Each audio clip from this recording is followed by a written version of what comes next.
اینجا شما می‌بینید افراد بهایی هستن، کارخونه هم دارن در ایران، استاد دانشگاه هم هستن، در دانشگاه هم دانشجو هستن، اجازه تحصیل دارن، در دانشگاه هستن. بیش از 100 نفر داریم در دانشگاه. بهایی‌ها این حرف محمد جواد لاریجانی دبیر ستاد حقوق بشر قوه قضاییه ایران را قبول ندارند. جوان‌های بهایی از رفتن به دانشگاه‌های رسمی کشور به خاطر اعتقادشون محروم بودند.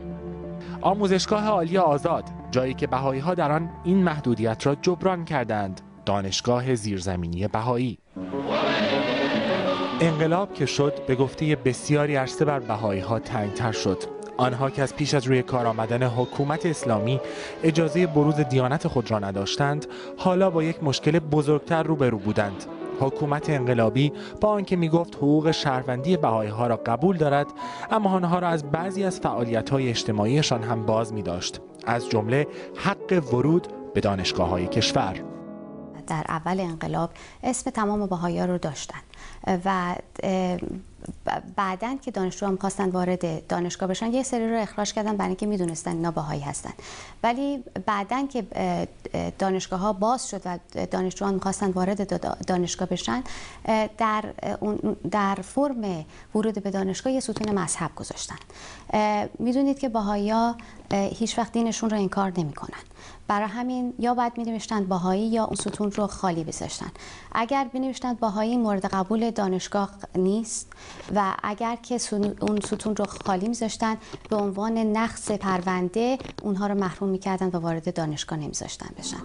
و همین همه چیز مقدمات ادامه تحصیل زیرزمینی بهایی‌ها را فراهم کرد در قالب یک دانشگاه مخفی. این آموزشگاه عالی آزاد بعد از انقلاب به علت اینکه اساتید بهایی رو اخراج کردن و دانشجویان رو محروم کردن از تحصیل در دانشگاه‌ها، این اساتید چون که بیکار بودن، دانشجوها هم احتیاج به کسب علم و دانش داشتن، یواش یواش اومدن یک برنامه ریزی کردند و اساتید به این دانشجوهایی که از درس و تحصیل محروم شده بودند درس میدادند.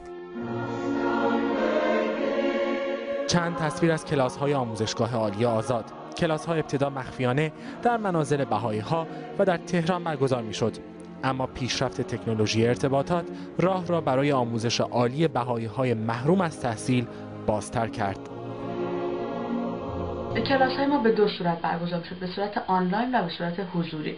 دوره‌های آنلاین که خب از طریق اینترنت بود، به درس خوندن رو برای دانشجوهای شهرستانی خیلی آسون کرده بود و دوره‌های حضوری ما به مدت یک هفته در هر ماه برگزار می‌شد و اون هم فقط در شهر تهران.